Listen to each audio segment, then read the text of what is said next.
Alors, je suis atteinte du syndrome Ehlers-Danlos, soit en simplifiant, une déficience du collagène dans les tissus conjonctifs qui peut affecter, altérer l'ensemble des fonctions du corps. Le test de Brighton en 2017 décrit particulièrement les critères. Les symptômes sont très différents d'un patient à l'autre, d'un moment à l'autre, et vont aussi bien dysfonctionnement organique, musculaire, respiratoire, avec une fatigue invalidante, handicapante au quotidien. Errance médicale pendant des dizaines d'années, nombreuses consultations spécialistes, kinésithérapie régulière, orthopsie, etc. Jusqu'au diagnostic syndrome Ehlers-Danlos, clairement posé par un spécialiste médecine interne en maladie rare. Maladie rare, il faut toujours y penser, quoi. Différents protocoles complémentaires mis en place, orthophonisme, ostéovox, orthopsie. Et j'ai été orientée par le professeur Josso vers la méthode Guillarme, qui pouvait être une solution, une prise en charge, un fil conducteur pour plusieurs symptômes qui allaient aussi bien de la toux, d'une voix qui se perdait, de blocage respiratoire, de problèmes digestifs, d'infections urinaires, et forcément tout ça ayant une répercussion sur la fatigue, ça croque beaucoup d'énergie.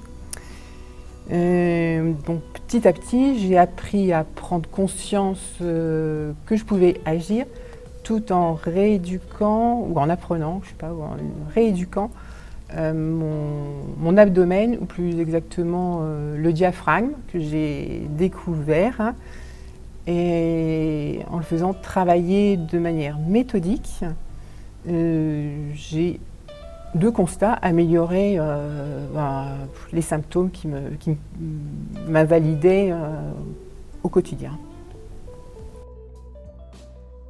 Alors, depuis 2 ans que je pratique la méthode Guillarme, les évolutions sont positives. Au fil du temps, à la pratique quasi quotidienne de la méthode, les constats d'amélioration sont nets, factuels, et aussi constaté par les autres thérapeutes que je rencontre, que ce soit l'orthophonie, le kiné, l'ostéo, tout le monde le constate. Mon souffle est plus long, le système respiratoire plus ample, l'abdomen plus souple. J'ai moins d'inconfort digestif, urinaire. J'utilise un percussionnaire pour m'aider à développer la cage thoracique ou de l'avoir compétente. Tout ça, c'est complètement abandonné. Donc maintenant, je dirais que j'ai moins de fatigue liée à certains aléas de la pathologie, parce que je les prends en charge de manière fonctionnelle, physiologique, je dirais, et autonome. Je peux faire seule. Et puis l'amélioration de la maîtrise de mon souffle, la qualité du souffle, pour moi c'est tout simplement une qualité de vie, quoi. Au quotidien, je peux l'évaluer, et qui dit qualité de vie, plus d'énergie, après ça, c'est que du bonheur. Bien sûr, je conseillerais la méthode, et je dirais avec les explications, les conseils, les suivis indispensables. La méthode Guillarme, c'est aussi une aide, une répercussion sur le travail des autres thérapeutes, donc de l'ensemble des symptômes qui peuvent affecter un patient SED. Un travail d'équipe pluridisciplinaire dont le patient est vraiment acteur. Donc c'est bien agréable de pouvoir agir sans avoir besoin d'aide constante d'une tierce personne.